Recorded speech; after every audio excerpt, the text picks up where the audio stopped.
trazer para vocês uma palavra que está em 1 Coríntios, capítulo 1, versículos 4 em diante. 1 Coríntios, capítulo 1, eu vou ler a partir do 4 em diante. Sempre dou graças a Deus a vosso respeito, a propósito da sua graça que vos foi dada em Cristo Jesus, porque em tudo fostes enriquecidos nele, em toda palavra e em todo conhecimento, assim como o testemunho de Cristo tem sido confirmado em vós, de maneira que não vos falte nenhum dom, aguardando vós a revelação de nosso Senhor Jesus Cristo, o qual também vos confirmará até o fim, até que ele venha, entre parênteses acrescento o Haroldo, para serdes irrepreensíveis no dia de nosso Senhor Jesus Cristo.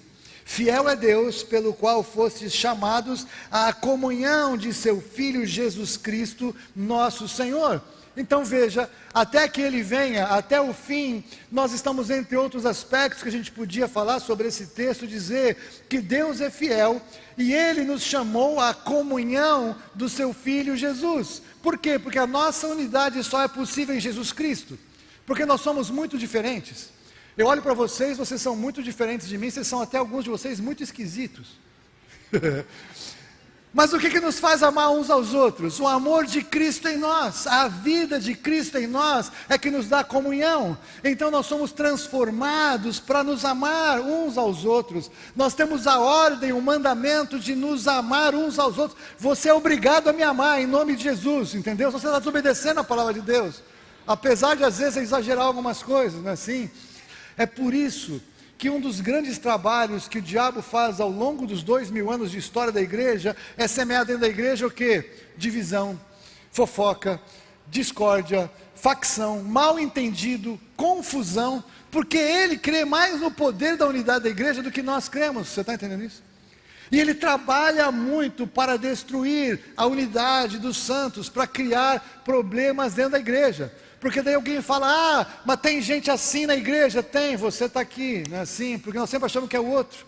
Mas muitos de nós, muitas vezes já semeamos discórdia sem querer, porque não entendemos, porque repetimos uma informação que não era verdade, porque não perdoamos, porque não compreendemos, porque não andamos uma milha, porque não estamos cheios do Espírito Santo, porque não meditamos na palavra, porque queremos algo politicamente correto dentro da igreja.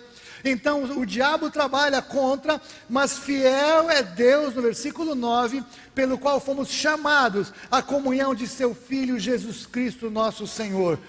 Então quero dizer, nessa primeira parte, eu quero dizer que Deus então ele está nos chamando a esta unidade. Eu quero aprofundar isso nessa continuação aqui do texto, vocês agora estão entendendo o que eu estou falando. Então continuando do versículo 10 de 1 Coríntios 1, aí Paulo fala o que? Rogo-vos, irmãos, pelo nome de nosso Senhor Jesus Cristo, que faleis todos a mesma coisa, e que não haja entre vós divisões, antes sejais inteiramente unidos na mesma disposição mental e no mesmo parecer. Pois a vosso respeito, meus irmãos, fui informado pelos da casa de Cloé, de que há contendas entre vós. Refiro-me ao fato de cada um de vós dizer, eu sou de Paulo, e eu de Apolo, e eu de Cefas, e eu de Cristo. Acaso Cristo está dividido? Foi Paulo crucificado em favor de vós, ou fostes porventura batizados em nome de Paulo? Esta é uma marca da igreja como um todo. A igreja como um todo discute muitas vezes muito mais denominação do que discute a atuação do diabo nas nossas vidas. Alguns falam, esse pastor, aquele bispo, aquele apóstolo, esta pessoa, e muitos se alinham debaixo de pessoas. Alguns grandes estudiosos da Bíblia que formaram escolas de estudo bíblico, muitas vezes são mais reverenciados e são mais seguidos do que o próprio Senhor Jesus Cristo. Você está entendendo o que eu estou falando? E as pessoas discutem essa discussão erudita como se ela fosse a mais importante e colocam pessoas em lugar de Jesus Cristo como aquele ao qual nós devemos prestar todo louvor, toda honra, toda glória e sujeitar nossa vida a eles, porque eles não morreram por você nem por mim. Eu não morri por vocês, pastores deste ministério não morreram, nós não somos uns dos outros, somos todos de Jesus Cristo. Esse tipo de pensamento traz divisão, porque se discute doutrina e não se discute o que o diabo está fazendo, não se discute o papel da igreja contra o que o diabo está fazendo, mas discutimos coisas que são discussões inúteis. Pouco importa a maneira como nós vamos viver o mover do Espírito Santo nos nossos cultos, desde que nós estejamos no Espírito Santo de Deus. Pouco importa necessariamente a maneira como vamos praticar o batismo, mas desde que sejamos batizados em Jesus Cristo, segundo a revelação que nós temos.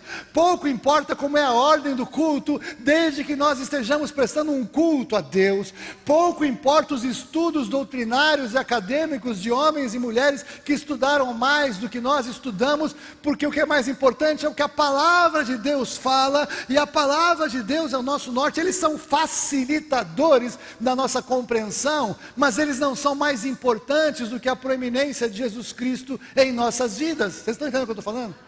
Então, a exortação é uma exortação à unidade. Então, esse é o primeiro ponto que eu quero trazer. O segundo ponto é que nós temos que andar assim, em unidade, para realizar uma grande obra.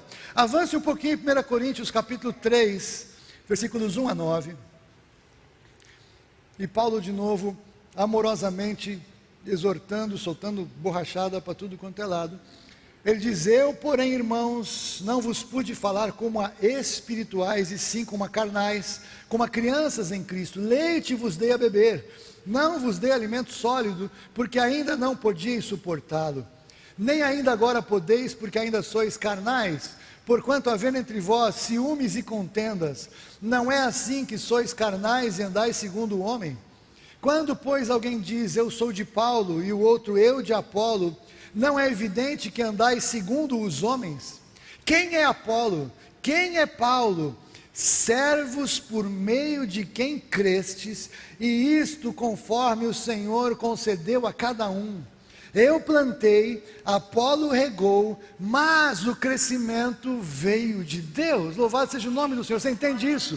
Quando a gente divide, eu sou daqui, eu sou daquele, eu sou daquele, a gente perde o conjunto da obra que o Senhor está fazendo.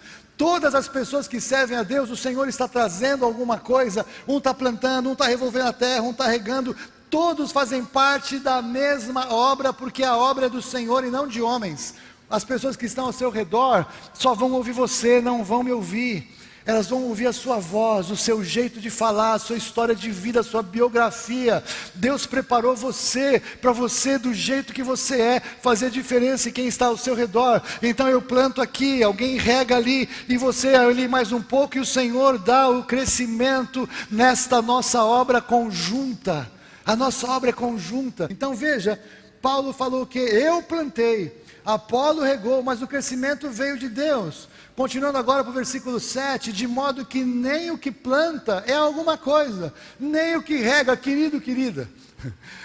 Se você acha que está fazendo muita coisa, se eu acho que eu estou fazendo muita coisa, Paulo amorosamente diz para nós o que? Que nós não somos nada. Nós não somos, a questão não é, nós não somos nada, não é alguma coisa quem planta, não é alguma coisa quem rega, mas Deus pouco importa se é Paulo, se é Apolo, se é a denominação, se é a comunidade, se é o bispo, se é o apóstolo, se é o pastor, pouco importa quem seja, a obra do Senhor é do Senhor para a glória dEle. E para fechar, nós temos que nos mover unidos, sabendo que temos o mesmo valor, e embora diferentes, todos em Cristo. Eu já falei isso algumas vezes, e eu repito isso, porque nós vemos um tempo em que muitas coisas têm sido ditas como se fossem verdadeiras, e é interessante porque elas são politicamente corretas, elas fazem sentido, elas são proclamadas pela mídia, são proclamadas por pessoas influentes, todo mundo começa a achar que isso é verdade, e começa a repetir que isso é verdade, e quando alguém levanta e fala uma coisa contrária, é até chocante. Então, o que acontece é que se a gente entende que a unção é que faz diferença em nós, nós vamos entender que nós somos únicos, e é isso que eu quero colocar. O que o mundo fala para a gente? Somos todos iguais, todo mundo é igual, ninguém é diferente de ninguém. E parece muito bonito quando a gente discute questões horrorosas de confrontos diversos que são totalmente contrários à palavra de Deus. Só que a palavra de Deus deixa claro que todos nós somos únicos, todos nós somos pessoas, personalidades especiais para Deus. Você não é igual a ninguém, você é único. Deus colocou algo em você que só tem em você. Você tem habilidades, talentos, você tem capacidades que Deus colocou em você para a glória dEle. Então a nossa unidade nos faz muito mais poderosos poderosos, porque cada um de nós que somos fortes em algumas coisas, temos também as áreas que somos fracos de algumas delas. Então, quando estamos todos juntos e unidos nas nossas diferenças, somos poderosos, porque cada um vai ver a capacidade do outro e vai dar glória a Deus, vai ver a fragilidade do outro, em vez de fazer uma fofoca, vai interceder para que ele seja transformado naquela área, e juntos, diferentes, somos invencíveis, porque cada um de nós terá a obra de Deus em si. A obra de Deus em nós é que faz a diferença. Nós somos como Sansões nesse sentido, que alguém vai olhar para a gente e falar: é impossível você fazer isso, qual é o seu segredo? E você vai falar: o meu segredo é o Espírito Santo de Deus que age em mim, em nome de Jesus, porque não é uma habilidade natural sua, não é algo que você tem capacidade natural para fazer, mas é o que Deus faz através de você para a glória dele. Então esse aspecto da unidade, ele é fundamental, porque embora diferentes uns dos outros, nós temos o mesmo valor. O valor que você tem é o valor do sangue de Jesus Cristo na cruz do Calvário.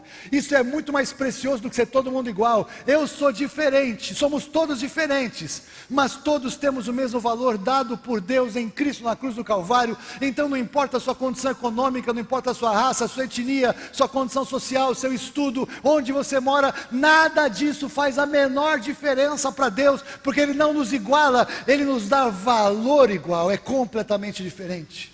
Porque as diferenças Ele quer trabalhar para a glória dEle. As diferenças que há entre nós, elas são poderosas no Senhor, para que Ele manifeste o poder e a vida dEle através de nós. Então, fechando, 1 Coríntios 3, 21.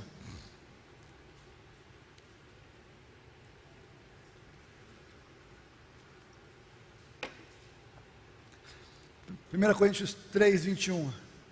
Portanto, ninguém se glorie nos homens.